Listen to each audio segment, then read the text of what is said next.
ओम शांति शांति। ओम शांति।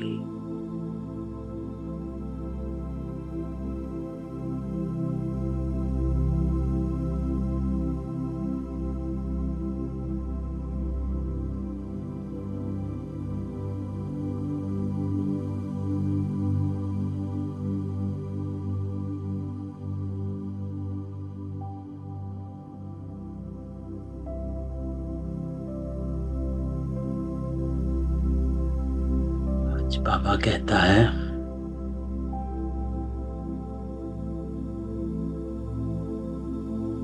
अपने को आत्मा समझ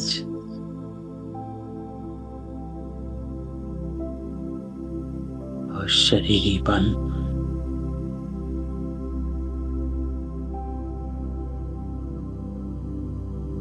बाबा को याद करो।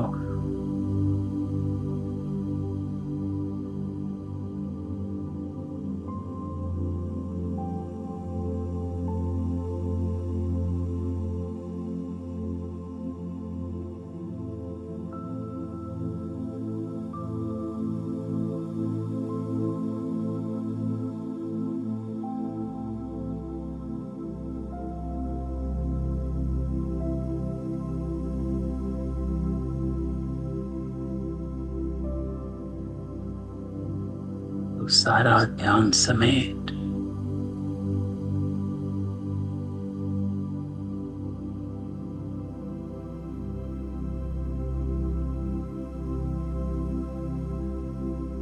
चारों तरफ से बुद्धि को एकाग्र कर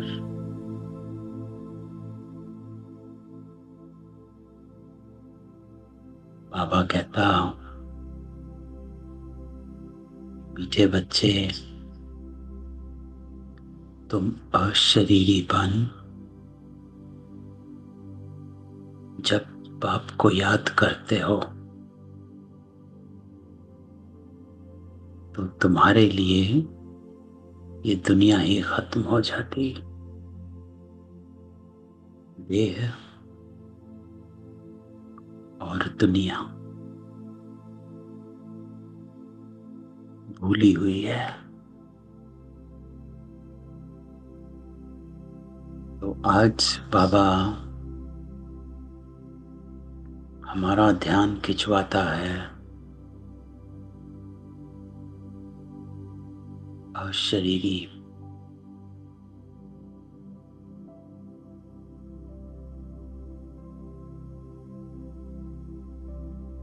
की बुद्धि। बाबा कहता कहीं भी अटकी हुई ना हो।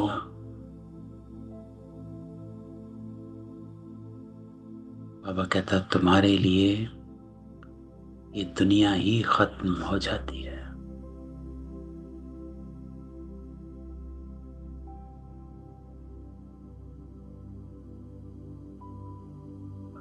एकदम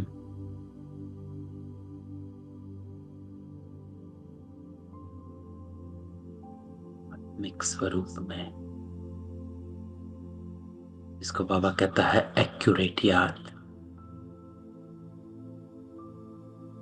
इसका उत्तर आज बाबा देता अपने को आत्मा समझ। बाप जो है जैसा है उसी रूप में याद करने के लिए तीसरा नेत्र मिला है। नहीं तो बाबा कहता है भगवान को चित्रों में नहीं ढूंढना,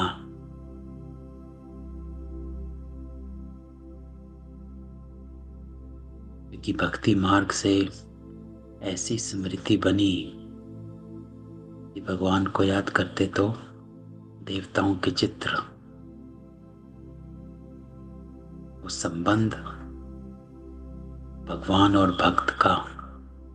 तो आज बाबा कहता नहीं, बाबा जो है जैसा है, जो है अर्थात कि बाबा क्या प्राप्ति क्या देता है? ज्ञान का सागर, गुणों का सागर, पवित्रता का सागर, मुक्ति, जीवन मुक्ति दाता, भाग्य विधाता। तो ये आ जाता है कि बाप जो है गति सदगति दाता। और फिर दूसरा बाबा कहता है जैसा है, अर्थात निराकारी बिंदु स्वरूप, एवर प्योर। तो जो है जैसा है उसी रूप में याद करने के लिए ये तीसरा नेत्र मिला। परंतु बाबा कहता ये तीसरा नेत्र काम तब करता जब पूरा योग युक्त रहे ना। परसों की मुरली भी बाबा की क्या थी कि योग युक्त रहोगे तो पढ़ाई ठहरेगी। योग युक्त रहना अर्थात एक बाप से सच्ची प्रीत, अर्थात अशरीरी, किसी के नाम रूप में लटके हुए ना हो। माया प्रीत रखने में ही विघ्न डालती है, इसी में बच्चे धोखा खाते हैं। तो बाबा कहता है सदा अपने ज्ञान के तीसरे नेत्र को खुला रखना है। हर संकल्प, कर्म और बोल को ज्ञान के दर्पण में देखना है।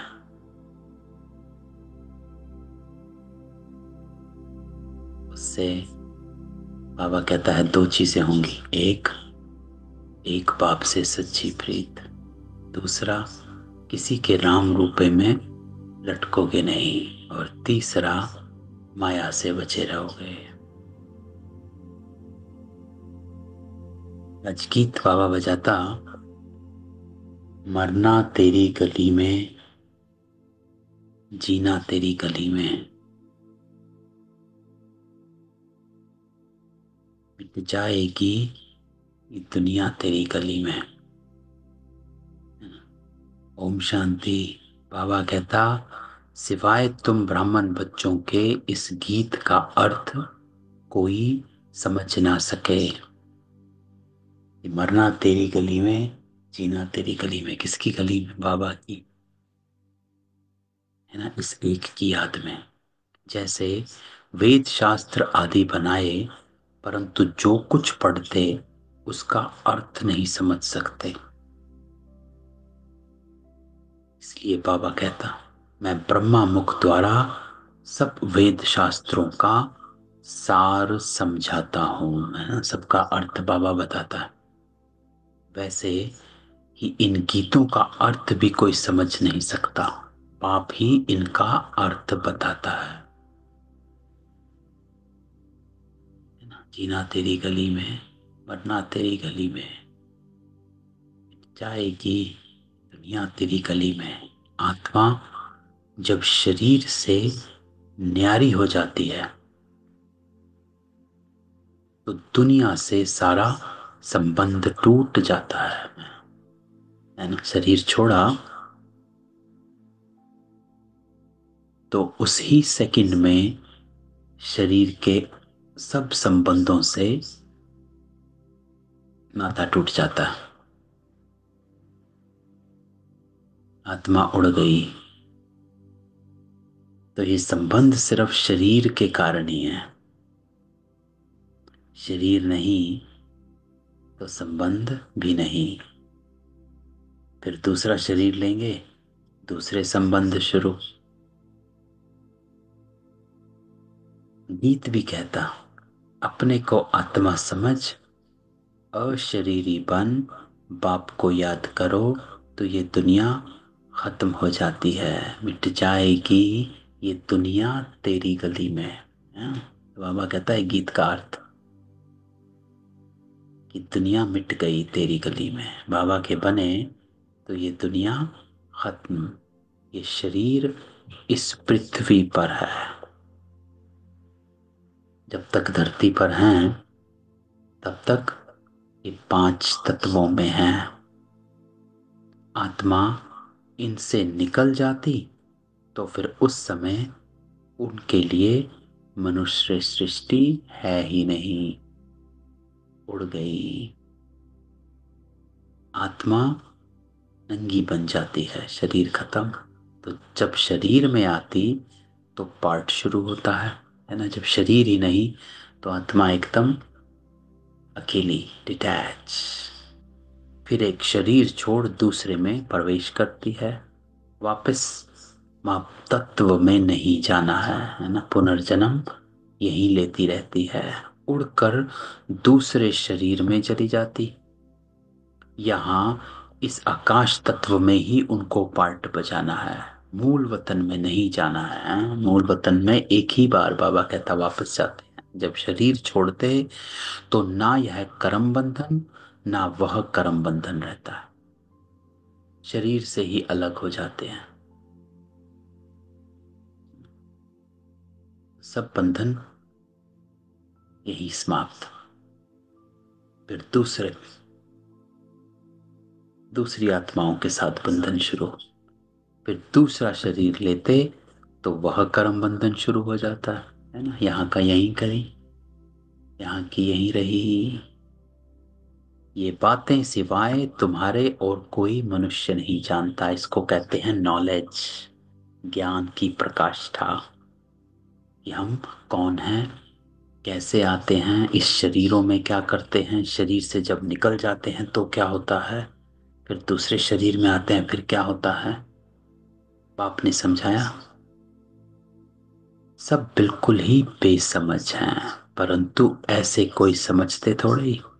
अपने को कितना अक्लमंद समझते, पीस प्राइज देते रहते हैं ना। बाबा कहते हैं कि अपने आप को अक्लमंद समझते हैं, एक दूसरे को प्राइज देते रहते हैं। यह भी तुम ब्राह्मण कुलभूषण अच्छी रीति समझा सकते हो।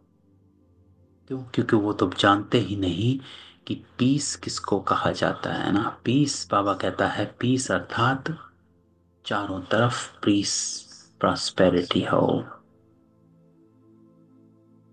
कोई तो महात्माओं के पास जाते हैं मन की शांति कैसे हो, ये तो कहते हैं वर्ल्ड में शांति कैसे हो। ऐसे नहीं कहेंगे कि निराकारी दुनिया में शांति कैसे हो, वह तो है ही शांति था, है ना। तो बाबा कहता शांति किसे कहा जाता, ये बाबा समझाता है। हम आत्माएं शांति धाम में रहती हैं, परंतु ये तो मन की शांति कहते हैं। ये जानते ही नहीं कि शांति कैसे मिलेगी।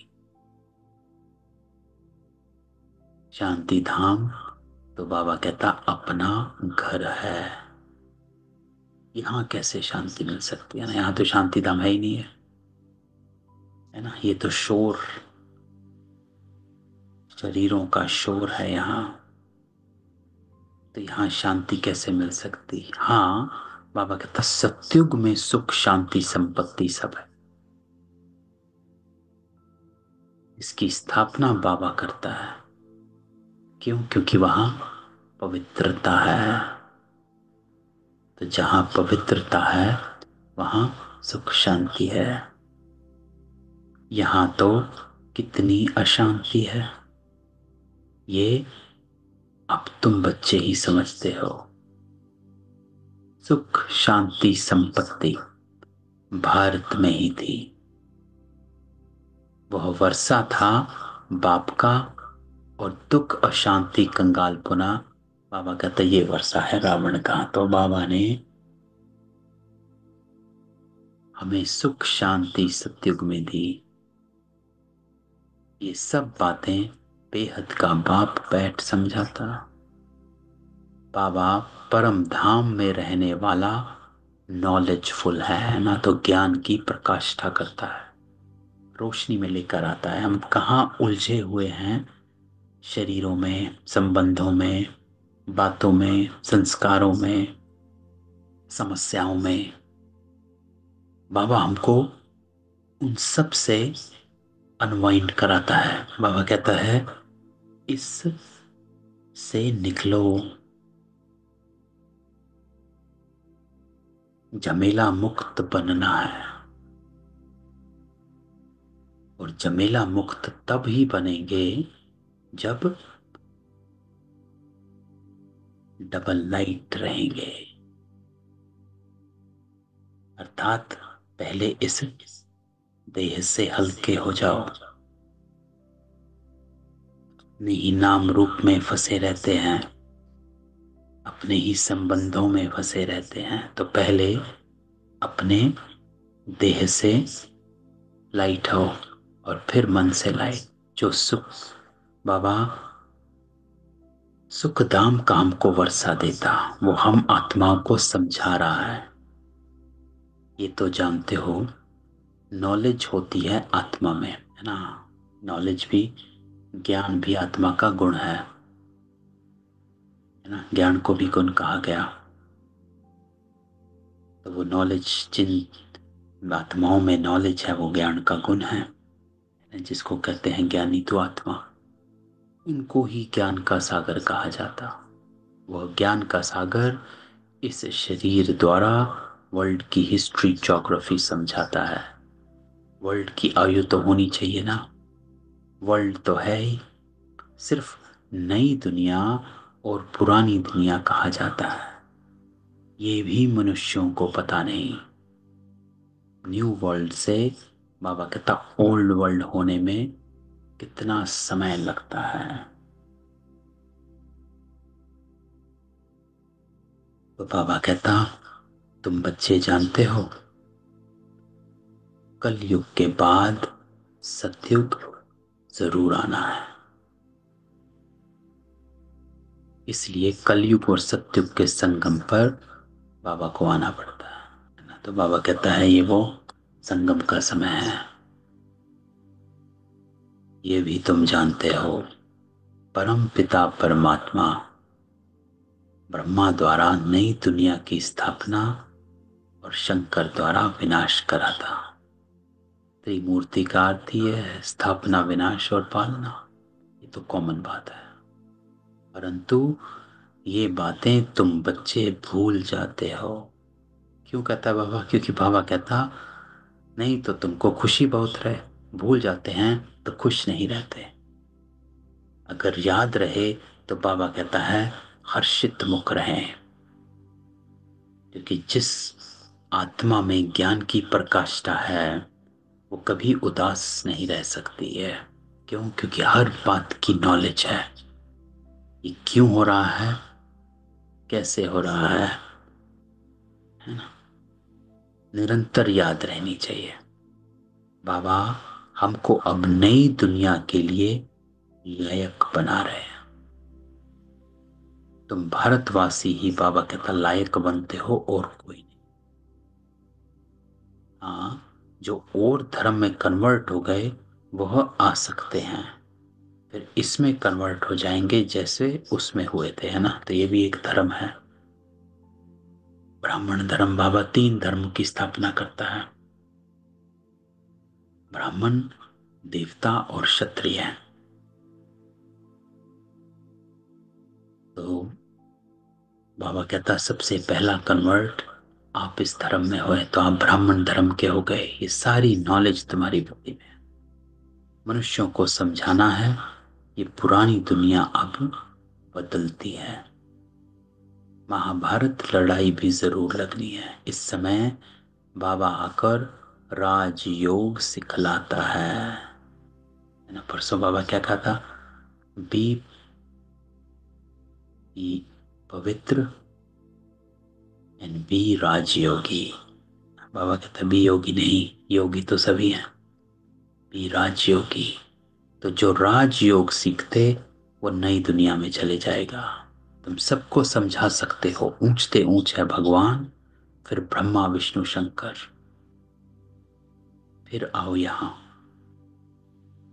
है ना। सबसे ऊपर शिव बाबा, फिर बाबा कहता है त्रिमूर्ति, ब्रह्मा विष्णु शंकर, और उसके बाद मम्मा और बाबा, जगत अम्बा, जगत पिता। तो ये बाबा बताता है बाप आते भी यहाँ हैं ब्रह्मा तन में। प्रजापिता ब्रह्मा तो यहाँ है ना, ब्रह्मा द्वारा स्थापना सूक्ष्म वतन में तो नहीं होगी, है ना। वहां से तो स्थापना नहीं होगी, स्थापना तो सृष्टि में ही होगी। इसलिए प्रजापिता कहा जाता है। प्रजा अर्थात लोग, साकारी, है ना, इसलिए प्रजापिता ब्रह्मा है। यहां ही होती है। यह व्यक्त से अव्यक्त बन जाते हैं, है ना। यही ब्रह्मा से अव्यक्त ब्रह्मा बन जाता है। ये राजयोग सीख फिर विष्णु के दो रूप बनते हैं। वर्ल्ड की हिस्ट्री ज्योग्राफी समझनी चाहिए, मनुष्य ही समझेंगे। वर्ल्ड का मालिक ही वर्ल्ड की हिस्ट्री ज्योग्राफी समझा सकते हैं। ये नॉलेजफुल पुनर्जन्म रहित है ना, यही नॉलेज है। इसी रोशनी से बाबा हमको अंधकार से बाहर निकालता है। ये नॉलेज किसकी बुद्धि में नहीं है, परखने की भी बुद्धि चाहिए ना, है ना। इसलिए बुद्धि में बैठती नहीं है। कुछ बुद्धि में बैठता है या ऐसे ही है, नब्ज देखनी चाहिए। तो ज्ञान बुद्धि में ठहरेगा तब जब पवित्रता होगी। बुद्धि सोने का बर्तन बनेगी तो ही ठहरेगा। एक अजमल खां नामी ग्रामी वैद्य होकर गया है। कहते हैं देखने से ही उनको बीमारी का पता पड़ जाता था।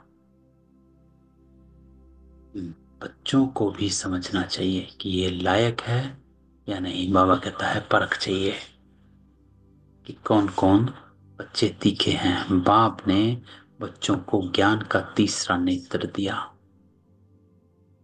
है ना। ये दो नेत्र तो स्थूल को देखते हैं और ये तीसरा नेत्र सूक्ष्मता में है, सूक्ष्म देखता है, जिससे तुम अपने को आत्मा समझ, है ना, सूक्ष्म में चले गए। तो ये तीसरा नेत्र है सूक्ष्मता का नेत्र, जो नजर नहीं आता है। जिस नेत्र से तुम अपने को आत्मा समझ, बाप जो है जैसा है उसको उसी रूप में याद करते हो। परंतु ऐसी बुद्धि उनकी होगी, है ना। तीसरा नेत्र उन्हीं का खुला रहेगा जो पूरा योग युक्त होंगे, अर्थात बाप से प्रीत बुद्धि होगी। तो बाबा कहता है कि स्थूल नेत्र से देखते हो लेकिन तीसरे नेत्र से परख करो। स्थूल नेत्र से देख, तीसरे नेत्र से परख कर और निर्णय ले। इसलिए बाबा कहता है इस आंखों से जो भी देखते हुए भी मत देखो, सुनते हुए भी मत सुनो, क्योंकि ये सब स्थूल है। आप सूक्ष्मता में रहते हो, है ना। इसलिए इसको गुप्त पार्ट कहा गया। ब्राह्मण पार्ट जो है वो गुप्त पार्ट है। तो आपका हर परख, हर निर्णय गुप्त होना चाहिए। इसलिए बाबा कहता है कि ऐसी बुद्धि उनकी होगी जो पूरा योग युक्त होंगे, जिनकी बाप से प्रीत बुद्धि होगी। सब तो नहीं है, एक दो के नाम रूप में लटक पड़ते हैं, है ना, फंस जाते हैं कहीं ना कहीं। बाबा कहता प्रीत तो मेरे साथ लगाओ। माया ऐसी जो प्रीत रखने नहीं देती है। माया भी देखती है, हमारा ग्राहक जाता तो एकदम नाक कान से पकड़ लेती है ना, नाक कान से पकड़ लेती है। फिर जब धोखा खाते हैं तब समझते हैं माया से धोखा खाया। माया जी जगत जीत बन नहीं सकेंगे, ऊंच पद पा नहीं सकेंगे, इसमें ही मेहनत है। तो बाबा क्या कहता है, मेहनत से बचना है तो योग युक्त रहो, एक बाप से प्रीत बुद्धि रहे। श्रीमत कहती है माँ में कम याद करो तो तुम्हारी जो पतित बुद्धि वो पावन बन जाएगी। बुद्धि तभी पावन बनेगी जब हम एक बाबा के साथ प्रीत बुद्धि रहेंगे, वरना इस दुनिया में इतना किचड़ा है कि एक सेकंड नहीं लगता है बुद्धि भटकने में, है ना, क्योंकि साधारण आत्माएं बहुत हैं। तो इसीलिए बाबा कहता है अपने को बचाना है तो योग युक्त रहो, परंतु कईयों को बड़ा मुश्किल लगता है। इसमें सब्जेक्ट एक ही है, अलफ और बे, बस दो अक्षर भी याद नहीं कर सकते हैं।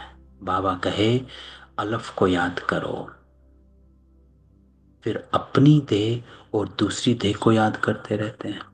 बाबा कहता है मुझे एक के साथ प्रीत है, लेकिन बाबा कहता है फिर या अपने ही नाम रूप में लटके हैं या दूसरों के नाम रूप में लटक जाते हैं। बाबा कहते हैं देखो देखते हुए तुम मुझे याद करो। आत्मा को अब तीसरा नेत्र मिला है ना, तो यही है। बाबा कहता है स्थूल देखना कम करो, सूक्ष्म देखना ज्यादा करो, हर चीज को सूक्ष्मता में देखो।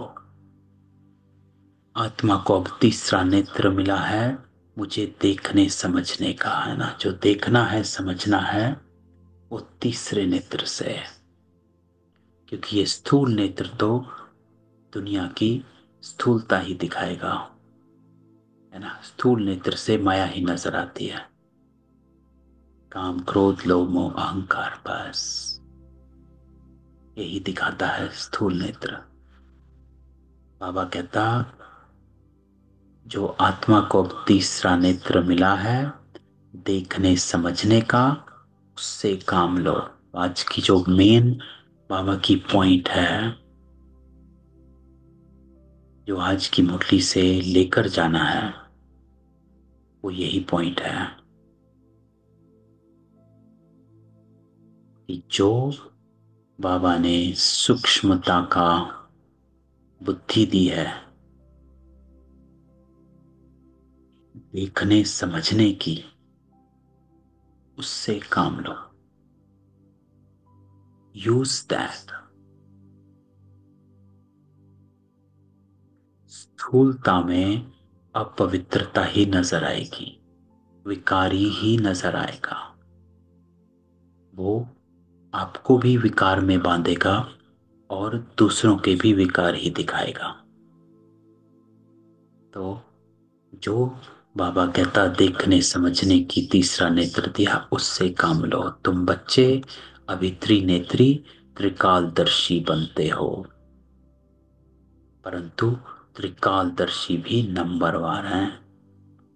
नॉलेज धारण करना कोई मुश्किल नहीं, बहुत ही अच्छा समझते हैं, परंतु बाबा कहता है योग बल कम है, देही अभिमानी पना बहुत कम है। थोड़ी बात में क्रोध गुस्सा आ जाता है, गिरते रहते हैं, उठते हैं फिर गिरते हैं, आज उठे कल फिर गिर पड़ते हैं। देह अभिमान मुख्य है, फिर और विकार लोभ मोह आदि में फंस पड़ते हैं। देह में भी मोह रहता है ना, है ना। इसलिए बाबा क्या कहता है कि जो देखने समझने की बुद्धि दी है उससे काम लो, नहीं तो कहीं ना कहीं फंस जाओगे। माताओं में मोह जास्ती होता है। अब बाप उससे छुड़ाते हैं।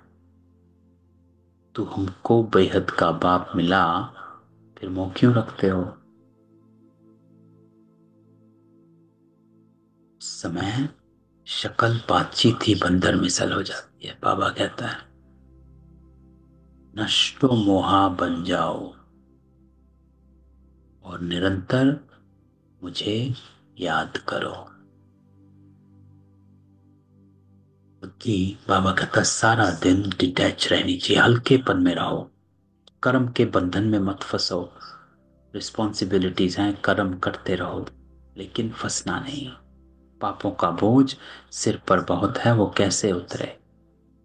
परंतु माया ऐसी जो याद करने नहीं देती है, भल कितना भी माथा मारो, घड़ी घड़ी बुद्धि को उड़ा देती है, यहां से वहां पहुंचा देती है।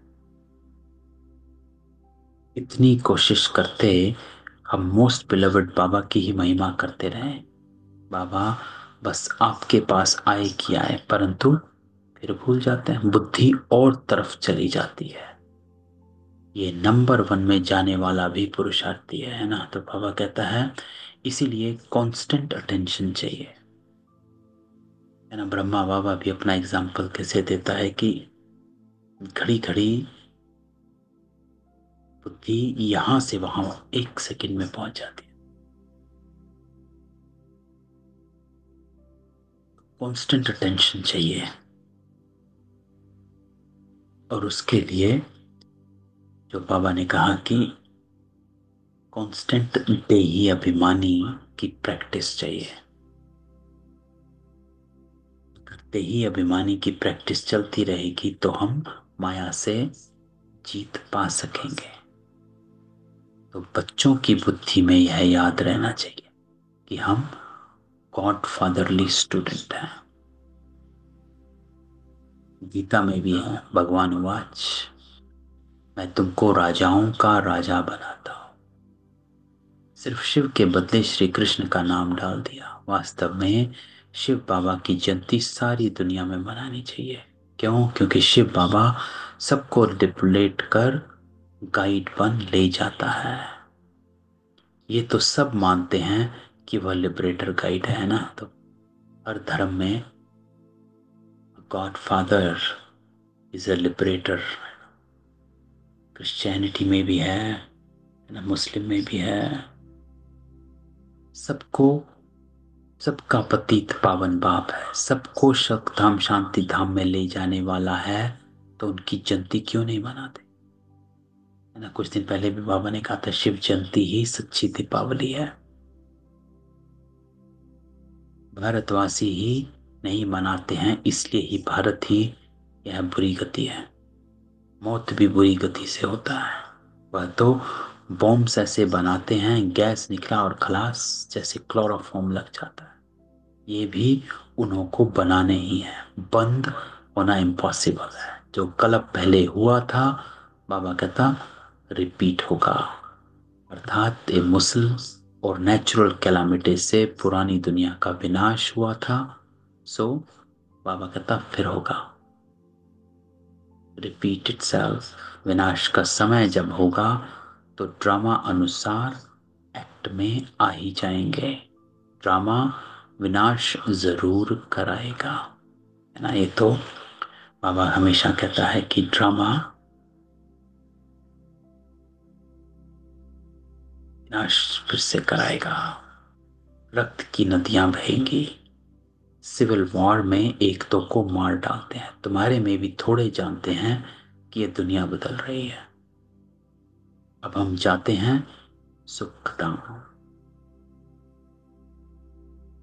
तो सदैव ज्ञान के अतीन्द्रिय सुख में रहना चाहिए। जितना याद में रहेंगे उतना सुख बढ़ता जाएगा। इसी देह से नष्टो मोहा होते जाएंगे। तो बाबा आज कहता है कि नष्टो मोहा बन, बाबा को याद करो, देही अभिमानी बन, है ना। जो बाबा कहता है देखने समझने की बुद्धि, सूक्ष्म बुद्धि मिली है, उसको काम में लाओ। बाबा सिर्फ कहते हैं अलफ को याद करो तो बेबादशाही तुम्हारी। सेकंड में बादशाही, बादशाह का बच्चा हुआ तो गोया बच्चा बादशाह बनाना। तो बाप कहते हैं मुझे याद करते रहो और चक्र को याद करो तो चक्रवर्ती महाराजा बनेंगे। इसलिए गाया जाता है सेकंड में जीवन मुक्ति, सेकंड में बैगर टू प्रिंस। अच्छा, क्या करना है? बाबा कहता है तो श्रीमत पर अच्छी रीति चलना चाहिए, कदम कदम पर राय लेनी होती है। तो बाप समझाते हैं मीठे बच्चे ट्रस्टी बनकर रहो तो ममत्व मिट जाए। ये तीसरा पॉइंट आज का, कि जो बाबा ने कहा कि जो देखने समझने का तीसरा नेत्र मिला है, उसमें बाबा ने ये भी हमको ज्ञान दिया है कि ट्रस्टी बनकर रहो। अर्थात ट्रस्टी बनकर रहना अर्थात मेरापन नहीं है, किसी और की अमानत है। रिस्पॉन्सिबिलिटी सब है लेकिन मैंपन में नहीं। परंतु ट्रस्टी बनना मासी का घर नहीं है। ये खुद ट्रस्टी बने, बच्चों को भी ट्रस्टी बनाते हैं। कौन? ब्रह्मा बाबा। ये कुछ भी लेते हैं क्या? कहते हैं तुम ट्रस्टी हो, संभालो। ट्रस्टी बनो तो फिर ममत्व मिट जाता है ना, मेरापन नहीं रहता। एक तरह से होता है कि जैसे किसी को आपने कुछ गिफ्ट दे दिया तो आपका रहे नहीं, तो आपका उसमें मेरापन नहीं रहता है, किसी और को दे दिया। कहते भी हैं ईश्वर का सब कुछ दिया हुआ है, फिर कुछ नुकसान पड़ता है या कोई मर जाता तो बीमार ही पड़ते हैं, मिलता है तो खुशी होती है। जबकि कहते हो ईश्वर का दिया हुआ तो फिर मरने पर रोने की क्या दरकार है ना। बाबा कहता है भक्ति मार्ग में कहते हैं सब ईश्वर का दिया हुआ, और जब कुछ ऊपर नीचे हो जाता है फिर रोने लग जाते हैं। तो बाबा कहता रोते क्यों हो, जब दिया ही ईश्वर का है, उसने ले लिया। परंतु माया कम नहीं है, मासी का घर थोड़ा ही है। तो इस समय बाबा कहते हैं तुमने हमको बुलाया कि इस पतित दुनिया में हम नहीं रहना चाहते, हमको पावन दुनिया में ले चलो, साथ ले चलो, परंतु उसका अर्थ समझते नहीं। ईद पावन आएगा तो जरूर शरीर खत्म होंगे, तब तो आत्माओं को ले जाएंगे। तो ऐसे बाप के साथ प्रीत बुद्धि होनी चाहिए, है ना। तो आज बाबा हमको कहता है कि योग युक्त रहना अर्थात एक के साथ लिंक जुटा रहे, एक से ही लव रखना है, उनको ही याद करना। माया आएगी, लेकिन बाबा क्या कहता है, माया आएगी लेकिन आपको अटेंशन, कि कर्मेंद्रियों से कोई विकर्म नहीं हो, इतनी अटेंशन हमें रखनी। ये बेकायदे हो जाता है। बाबा कहते मैं आकर इस शरीर का आधार लेता, ये इनका शरीर है, तुमको याद बाप को करना है। तुम जानते हो ब्रह्मा भी बाबा, शिव भी बाबा, विष्णु और शंकर को बाबा नहीं कहेंगे। शिव है निराकार बाप, प्रजापिता ब्रह्मा साकारी। अब तुम साकार द्वारा निराकार बाप से वर्षा ले रहे हो। आया ब्रह्मा ना, इसलिए ब्रह्मा का भी महत्व है। बाबा कई मुरलियों में हमको कहता है कि ब्रह्मा के बिना वर्षा नहीं मिलेगा। अगर ब्रह्मा नहीं होता तो ये ज्ञान भी नहीं होता। दादा इनमें प्रवेश करते हैं तब कहते हैं दादे का वर्षा बाप द्वारा हम लेते हैं। दादा है निराकार, बाप है साकार। ये वंडरफुल नहीं बातें हैं। त्रिमूर्ति दिखाते हैं परंतु समझते नहीं, क्यों? क्योंकि बाबा कहता है शिव को उड़ा दिया। आप कितनी अच्छी अच्छी बातें समझाते हैं, तो खुशी रहनी चाहिए। हम स्टूडेंट हैं। बाबा हमारा बाप टीचर सतगुरु है। अभी हम वर्ल्ड की हिस्ट्री ज्योग्राफी बेहद के बाप से सुन रहे हैं और फिर औरों को सुनाते। ये 5,000 वर्ष का चक्र है। कॉलेज के बच्चों को वर्ल्ड की हिस्ट्री ज्योग्राफी समझानी चाहिए। 84 जन्मों की सीढ़ी क्या है, भारत की चढ़ती कला और उतरती कला कैसे होती है, बाबा कहता है ये नॉलेज देनी चाहिए। सेकंड में भारत स्वर्ग बन जाता है, फिर 84 जन्मों में भारत नरक। ये तो बहुत बाबा कहता सहज समझने की बात है। भारत गोल्डन एज से आयरन एज में कैसे आया, ये भारतवासियों को समझाना चाहिए, टीचर्स को भी समझाना चाहिए। वो है जिस्मानी नॉलेज और ये है रूहानी। वह मनुष्य देते हैं, ये गॉड फादर। वह है मनुष्य सृष्टि का बीज रूप, तो उनके पास मनुष्य सृष्टि का ही नॉलेज होगा, है ना, क्योंकि वो इसी सृष्टि का बीज रूप, तो उस बीज में इसी सृष्टि का सारा नॉलेज है। आज तो मीठे मीठे सिकी लदे बच्चों प्रति माता पिता बाप दादा का याद प्यार और गुड मॉर्निंग। रूहानी बाप की रूहानी बच्चों को नमस्ते। हम रूहानी बच्चों की रूहानी बाप दादा को याद प्यार नमस्ते और गुड मॉर्निंग। धारणा, तो आज की धारणा बाबा क्या कहता है कि मुझे याद करो, इस छीछी देह से पूरा नष्टो मोहाबन।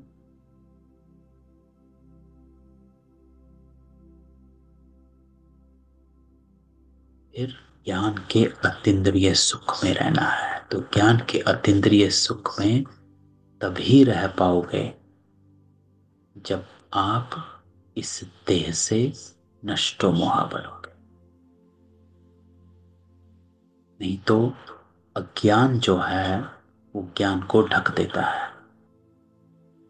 बुद्धि में रहे अब यह दुनिया बदल रही है, हम जाते हैं अपने सुख धाम, ना तभी हर्षित होकर रहेंगे। दूसरा पॉइंट आज बाबा कहता, ट्रस्टी बनकर सब कुछ संभालते हुए अपना ममत्व मिटा देना। ट्रस्टी बन बस कर रहे हैं, एक बाप से सच्ची प्रीत रखनी, कर्मेंद्रियों से कभी भी कोई विकर्म नहीं। इसके लिए कांस्टेंट अटेंशन, है ना। तो आज बाबा दो बातें बताता है। एक, योग युक्त एक बाप से सच्ची प्रीत रहे, है ना। फिर बाबा क्या कहता है, जो बुद्धि तीसरा नेत्र मिला है देखने समझने का, उसको कार्य में लाओ। इस बात पर अटेंशन रखो। ये थी आज की बाबा की मुरली। सबको अनम्यूट करते किसी का कोई क्वेश्चन हो। आज की मुरली में बाबा हमको यही कहता है कि हम कि एक के साथ कनेक्शन जुड़ा रहे, और अगर इंद्रिय सुख में रहना है तो अपने को डिटैच रखो। कोई भी देह या देह के संबंध, संस्कार, पदार्थ में बुद्धि ना अटकी रहे। ये प्रैक्टिस करनी है। चलो बाबा के साथ थोड़ी देर हिस्ट्री हॉल में बैठते हैं।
बाबा कहता है,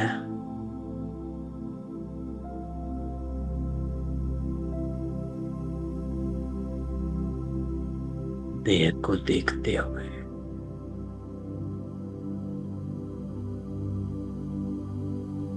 मुझे याद करो।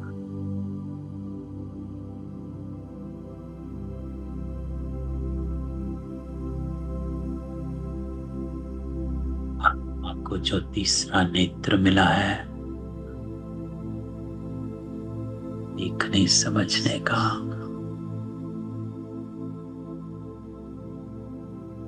उससे काम लो।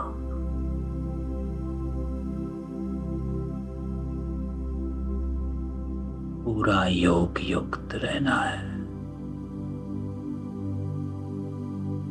अर्थात बाबा से कनेक्शन जुटा रहे।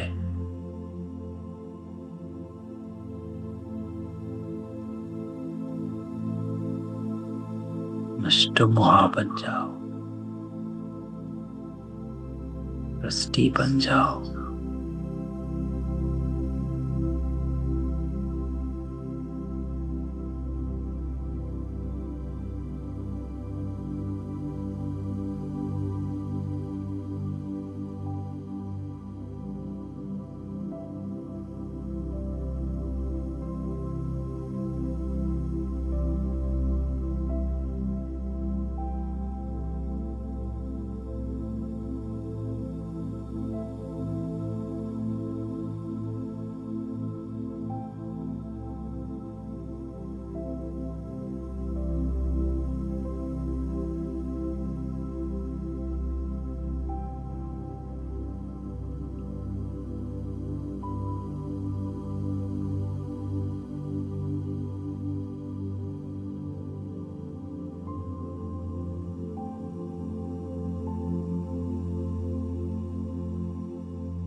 ओम शांति।